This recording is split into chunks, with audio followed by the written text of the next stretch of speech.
कैसे हैं आप सब। आई होप के सारे स्टूडेंट बहुत ही अच्छे होंगे। तो स्वागत है आप सभी का अपना प्यारा सा YouTube channel CPA smart classes में। आज की क्लास में हम लोग बात करेंगे फंगी कवक के बारे में। ठीक है, इससे पहले की क्लास में हम लोगों ने एल्गी के बारे में पढ़ा था, शैवाल के बारे में पढ़ा था। ठीक है, और ये फंगी शैवाल मतलब कि कवक शैवाल बैक्टीरिया ये तीनों कंप्लीट हो जाएंगे। उसके बाद हम लोग एमसीक्यूज पर थोड़ा सा डिस्कशन करेंगे, है ना, ये तीनों कंप्लीट होने के बाद। ठीक है, तो अगर आप आज की क्लास लेते हैं तो वो आपके लिए बहुत ही महत्वपूर्ण है, क्योंकि इससे बहुत सारे क्वेश्चंस बनते हैं और इसमें से ऐसे बहुत सारे क्वेश्चंस हैं जो आपके टीजीटी एग्जाम में 2017 में भी और 18 में भी आ चुके हैं। ठीक है, तो आइए अब थोड़ा सा फोकस करते हैं अपने टॉपिक पे। आज का जो टॉपिक है आपका फंगी, जिसे हम लोग हिंदी में बोलते हैं कवक, है ना। अब बात करते हैं ये फंगी और कवक। ठीक है, होता क्या है, ठीक है, इसकी क्या हैबिट्स हैं, ये कहाँ पाए जाते हैं, इसका क्या स्ट्रक्चर है ना, इसकी क्या कुछ इससे किस टाइप से क्वेश्चंस बनते हैं, थोड़ा सा हम लोग इसके बारे में डिस्कशन करेंगे। तो पहला क्वेश्चन हम देखते हैं। सबसे पहले हम इसके हैबिट पे जाते हैं। ठीक है, इसके हैबिट पे अगर हम जाते हैं तो कवक जो हमारा होता है, जैसे कि रॉटन फ्रूट या आप देखते हैं ब्रेड पे जो बुकड़ी पड़ जाता है ना, कभी कभी आपने देखा होगा ब्रेड पे वाइट कलर की बुकड़ियां पड़ने लगती है, तो वही होता है कवक। ठीक है, तो ब्रेड पे जहाँ पे मॉइस्चर होता है, ठीक है, वहीं पे ज्यादा कवक होते हैं। ठीक है, मशरूम वो क्या है, कवक है।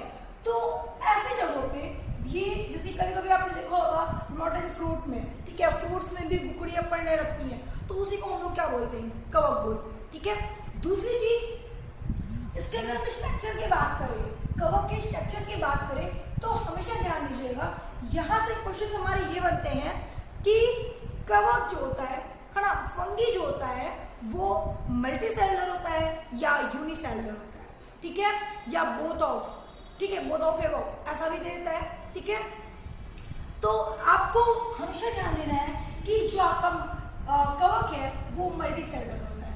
बट अगर हम इसी में ईस्ट की बात करें तो ईस्ट जो आपका होगा वो यूनिसेलुलर होगा। ठीक है, जितने भी कवक है, जितने भी फंजाई हैं वो मल्टी सेलुलर होंगे। ओनली ईस्ट जो आपका होगा वो क्या होगा, यूनिसेलुलर होगा। ठीक है, ये एक्सेप्शन है, अपवाद में है। ठीक है, इस चीज को ध्यान दीजिएगा, इस पॉइंट को, कि आपका ईस्ट जो होता है वो यूनिसेलुलर होता है। ठीक है, अच्छा, अब अगर आगे बात करें, ठीक है, फंगी के बारे में, कुछ उसके कैरेक्टर के बारे में। ठीक है, तो फंगी यार ये कैसा होता है, एक्लोरोफाइलस। ठीक है, एक्लोरोफाइलस मीन्स कि इसमें क्लोरोफिल उपस्थित नहीं होते हैं। ध्यान दीजिएगा कि कवक में क्लोरोफिल उपस्थित नहीं होते हैं, ये क्या होते हैं, एक्लोरोफाइलस होते हैं। ठीक है, अच्छा, ये तो क्लियर हो गया। ठीक है, कि जो आपके कवक होते हैं वो क्या होते हैं, एक्लोरोफाइलस होते हैं। अब जब एक्लोरोफाइलस होते हैं, इसमें क्या नहीं होते, इसमें क्लोरोफिल उपस्थित नहीं होते।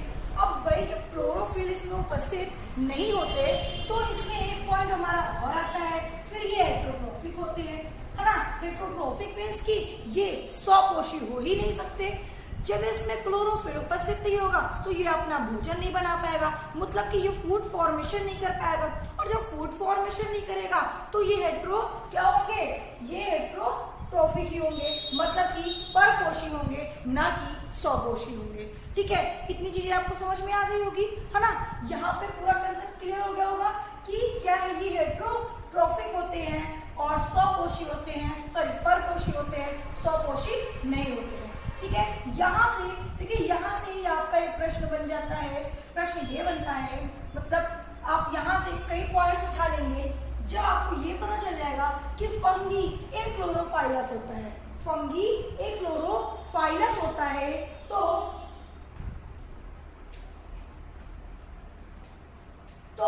जब आपको ये कंसेप्ट क्लियर हो जाएगा कि फंगी एक्लोरोफाइलस होता है, तो जब इसमें क्लोरोफिल उपस्थित नहीं होंगे तो फूड फॉर्मेशन होने का कोई ऑप्शन ही नहीं होता। और जब ये फूड फॉर्मेशन भी नहीं होगा इसमें, तो ये हेटेरोट्रोफिक ही होंगे, ये परपोषी ही होंगे, ये अपना भोजन स्वयं बना ही नहीं सकते। ठीक है, इतनी चीज आप क्लियर हो गई। दूसरी पॉइंट हम अगर आते हैं, बात करते हैं, ये कैसे सेल्स होते हैं, यूकैरियोटिक सेल्स होते हैं। ध्यान दीजिएगा कि जो आपका कवक है वो कैसा सेल है, यूकैरियोटिक सेल होता है, ना कि प्रोकैरियोटिक। ठीक है, तो यूकैरियोटिक ये सेल होता है। और मैंने आगे ही बताया ये कैसे होते हैं, मल्टी सेलुलर होते हैं। और केवल ईस्ट जो आपका होता है वो क्या होता है, यूनिसेलुलर होता है। ठीक है, ये भी आपके क्लियर हो गए होंगे। ओके, अच्छा अब अगर हम बात करें, ठीक है, कवक के बारे में, तो इसकी जो प्लांट बॉडी इज माइसीलियम। ठीक है, प्लांट बॉडी इज माइसीलियम। ठीक है, ध्यान दीजिएगा कि इसकी जो प्लांट बॉडी होती है वो माइसीलियम की होती है। एंड इसमें जो सेल वॉल होते हैं, सेल वॉल को हिंदी में बोलते हैं कोशिका भित्ति। ठीक है, कोशिका भित्ति। ध्यान दीजिएगा, सेल मेम्ब्रेन और सेल वॉल दो होते हैं। एक सेल मेम्ब्रेन, ऊपर नहीं लिख रहे हैं, नीचे लिख रहे हैं, यहाँ पे लिख रहे हैं। ठीक है, एक होता है आपका सेल वॉल, एक होता है आपका सेल मेम्ब्रेन। ठीक है, सेल वॉल और सेल मेम्ब्रेन, कोशिका झिल्ली और कोशिका भित्ति। सेल वॉल को कोशिका भित्ति बोलते हैं, सेल मेम्ब्रेन को कोशिका झिल्ली बोलते हैं। तो जो कवक में होते हैं, है ना, जो कवक में होते हैं वो क्या होते हैं, सेल वॉल होते हैं। तो सेल वॉल जो बना होता है वो किसका बना होता है, काइटिन का बना होता है। ध्यान दीजिएगा कि कवक की जो चारों ओर जो परत होती है, ठीक है, वो काइटिन की बनी होती है। और उसमें कवक में सेल मेम्ब्रेन नहीं होता, सेल वॉल होता है जो काइटिन का बना होता है। और काइटिन क्या होता है, ए पॉलीमर ऑफ नाक, ए पॉलीमर ऑफ नाक। अब बात होती है कि मैम ये नाक क्या होता है, तो अगर हम नाक के फुल फॉर्म के बारे में बात करें तो N-एसिटिल ग्लूकोसाइमिन, N-एसिटिल ग्लूकोसाइमिन। ठीक है, इतनी चीजें समझ में आई। तो ध्यान दीजिएगा कि कभी कभी क्वेश्चन पूछा जाता है कि ए पॉलीमर नाग का फुल फॉर्म क्या होता है, तो नाग का फुल फॉर्म आप बता सकते हो कि N-एसिटिल ग्लूकोसाइमिन। बच्चों एक चीज ध्यान दीजिएगा कि जो मैं आपको पढ़ा रही हूँ पॉइंट टू पॉइंट पढ़ा रही हूँ। ठीक है, आप अगर सीपीएस स्मार्ट क्लासेस में आप क्लास ले रहे हैं तो आप हमेशा ध्यान दीजिएगा कि आपको जो भी टॉपिक्स पढ़ाया जाएगा वो पॉइंट टू पॉइंट पढ़ाया जाएगा, वही आपको पढ़ाया जाएगा जो आपके एग्जाम में पूछे गए हैं। हम अदर बहुत सारी चीजें, कवक में भी बहुत सारी चीजें आपको जानने को मिलेगी, बहुत सारी चीजें हैं। ठीक है, कवक क्या होता है, कवक बहुत सारी इसमें चीजें तुमको आपको मिलेंगी। ठीक है, लेकिन अब यहाँ पे हमें बहुत सारी चीजों को कवर नहीं करना, हमें यहाँ पे केवल उन टॉपिक्स को, उन चीजों को कवर करना है। ठीक है, जो हमारे एग्जाम में पूछे गए हुए हैं, जो एग्जाम में आ सकते हैं, जो एग्जाम में आने के चांसेस हैं। ठीक है, तो हमें फालतू ज्यादा डीप में जाना ही नहीं, क्योंकि हमें तो अभी टीजीटी पीजीटी क्वालिफाई करना है ना। हमें टीजीटी पीजीटी क्वालिफाई करना है, हमें रिटर्न अभी नहीं देना है, हमें लिखना नहीं है उसके बारे में, हमें केवल ऑप्शनल लगा के आना है और हमें पूरा कंसेप्ट क्लियर होना जरूरी है। तो मैं आपको पॉइंट टू पॉइंट पढ़ा रही हूँ ताकि आपके एक भी क्वेश्चन बायोलॉजी से ना छूटे। और आप चाहे टीजीटी पीजीटी या यूपीएससी या फिर आप किसी भी वन डेज एग्जाम में के लिए बैठते हो और अगर उस एग्जाम में आपका साइंस है, साइंस बेसिक साइंस है, तो आप बायोलॉजी से कहीं से भी क्वेश्चन पूछ के आप छोड़ ही नहीं सकते हो, अगर आप ईमानदारी से अच्छे से पूरे टॉपिक को कवर करते हो जितना मैंने आपको पढ़ाया है।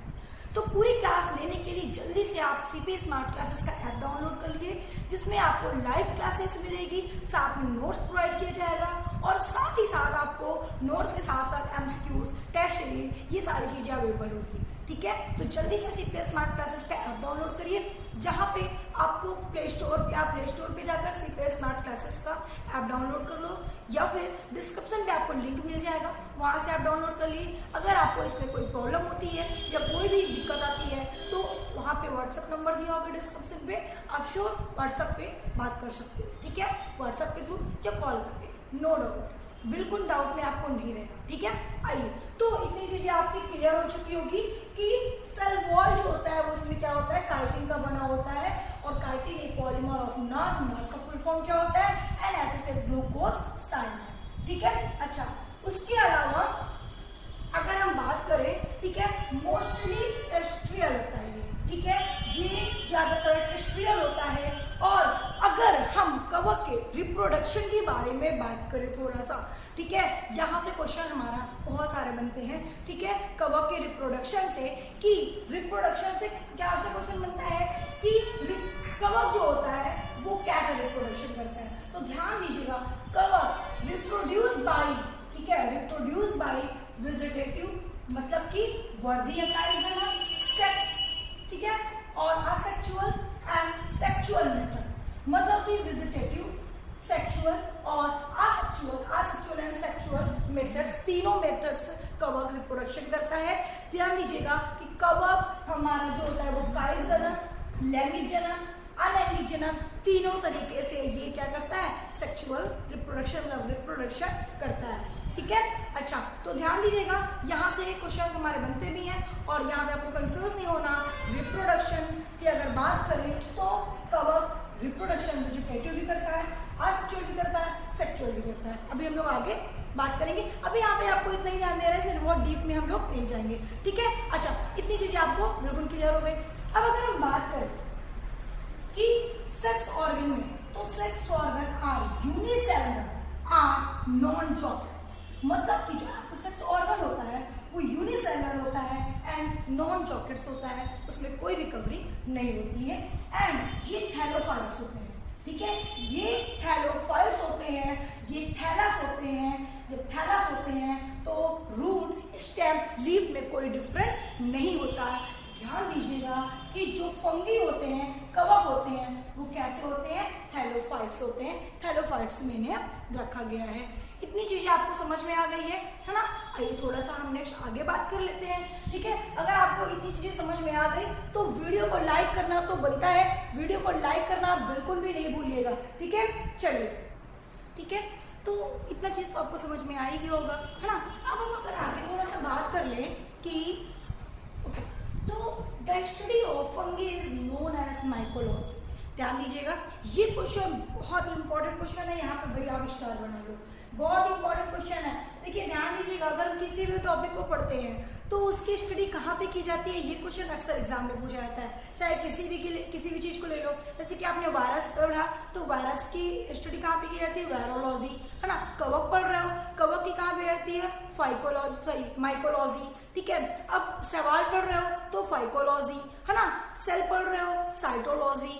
तो ये कंपलसरी है आपको याद रखना, क्योंकि ये एग्जाम में अक्सर पूछा जाता है, ठीक है। स्टडी से बहुत सारे क्वेश्चन, ध्यान दीजिएगा, एग्जाम में जो हमारे क्वेश्चंस बनते हैं वो ज्यादातर स्टडी हो गए, खोजकर्ता हो गए, कौन से नाम उनका जो अदर नेम होता है, जैसे कि भाई माइटोकॉन्ड्रिया आपने नाम सुना है, माइटोकॉन्ड्रिया को और किस नाम से जानते हैं, पावर हाउस, है ना, पावर हाउस बोलते हैं उसे, ठीक है। बायोप्लास्ट के नाम से जानते हैं। अगर आप ले लो लाइसोसोम को, तो लाइसोसोम को आत्महत्या थैली बोलते हैं। राइबोसोम को ले लो तो प्रोटीन की फैक्ट्री किसे बोला जाता है, राइबोसोम को बोला जाता है। तो इस टाइप से क्वेश्चंस हमारे होते हैं, एग्जाम में अक्सर पूछे जाते हैं, ठीक है। तो पॉइंट टू पॉइंट को आप याद रखना जरूरी होता है, पूरे आपको पूरा बुक नहीं पढ़ना होता, सिर्फ पॉइंट टू, ठीक है। तो यहाँ पे ध्यान दीजिएगा कि the study of fungi is known as mycology, ठीक है, मतलब कि फंगी की स्टडी कहाँ पे की जाती है, तो फंगी की स्टडी माइकोलॉजी में होती है, ठीक है। अच्छा, अब अगर हम बात करें कि माइकोलॉजी के फादर कौन है, तो पीए माइकेली, ठीक है। पीए माइकेली जो है वो इटालियन बॉटनिस्ट थे, जो क्या किए थे, माइकोलॉजी की स्टडी किए थे, मतलब कि माइकोलॉजी के बारे में इन्होंने खोज किया, उसके बारे में पढ़ा, ठीक है, उसके बारे में उन्होंने छानबीन की, और उसके बाद उन्हें फादर ऑफ माइकोलॉजी किसे कहा जाता है, तो पीए माइकेली को कहा जाता है, ठीक है। उसके बाद अगर हम बात करें कि जो माइकेली जी थे, ठीक है, इन्होंने एक बुक लिखी थी और उस बुक का नाम क्या था, तो नोआ प्लांटेरम जिनेरा, ठीक है। इस बुक का नाम था नोआ plantarum जिनेरा।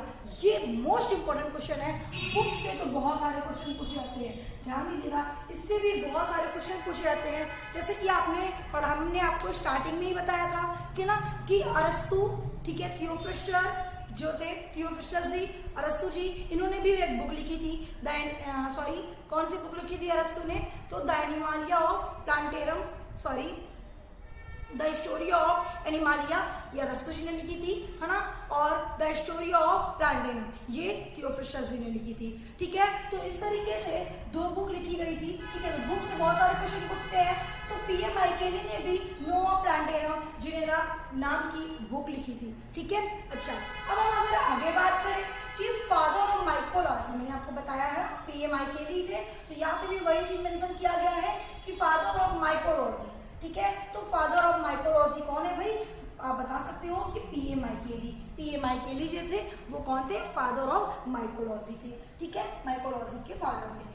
Father of Indian mycology, ठीक है, आधुनिक माइकोलॉजी की खोजकर्ता का नाम पूछा जाए तो ईजे बुटलर, ठीक है। ध्यान दीजिएगा, अगर इंडियन माइकोलॉजी, आधुनिक माइकोलॉजी मतलब, ठीक है, तो ईजे बुटलर, ठीक है। ध्यान दीजिएगा, माइकोलॉजी केवल पूछे तो आप बताओगे पीए माइकेली, और अगर इंडियन माइकोलॉजी पूछे तो ईजे बुटलर, ठीक है। अच्छा, ये तो कंसेप्ट क्लियर हुआ। अब फादर ऑफ इंडियन पैथोलॉजी, ठीक है, पैथोलॉजी के बारे में अगर बात करें तो क्या बताओगे? ईजे बुटलर। माइकोलॉजी और पैथोलॉजी दोनों के जो फादर थे वो ईजे बुटलर ही थे। ध्यान दीजिएगा, यहाँ पे बहुत ही इंपॉर्टेंट क्वेश्चन है कि माइकोलॉजी, इंडियन माइकोलॉजी और इंडियन पैथोलॉजी के फादर जो है वो ईजे बुटलर है, ओके। अब अगर नेक्स्ट आगे बात करें इंडियन फादर ऑफ माइकोलॉजी, अब आप कहोगे मैम कि अभी तो आपने बताया कि इंडियन माइकोलॉजी, फिर इंडियन फादर ऑफ माइकोलॉजी का क्या मतलब है ना भाई? यहाँ पे थोड़ा सा डाउट है ना? डाउट नहीं रखना है, यही आपको ये समझाना है कि इंडियन फादर ऑफ माइकोलॉजी पूछना है, मतलब कि ये इंडियन के रहने वाले थे, ये इंडियन के रहने वाले थे, और इंडियन के बारे में पूछा है कि जो इंडिया में रहने वाले थे उसका, उस माइकोलॉजी मतलब उस वैज्ञानिक के क्या नाम थे जो इंडिया में रहते थे, जिन्होंने माइकोलॉजी की खोज की थी, इंडिया में रहने वाले थे, इंडिया में रहने का निवासी था, इन्होंने यहीं रहा, ये इंडिया के रहने वाले हैं, और ये वाले वैज्ञानिक का क्या नाम है ना? समझ में आया क्वेश्चन, है ना? ना समझ में आया तो कमेंट करके जरूर पूछ लीजिएगा, ठीक है। तो अगर इंडियन फादर ऑफ माइकोलॉजी पूछा जाए तो आप बताओगे केसी मेहता।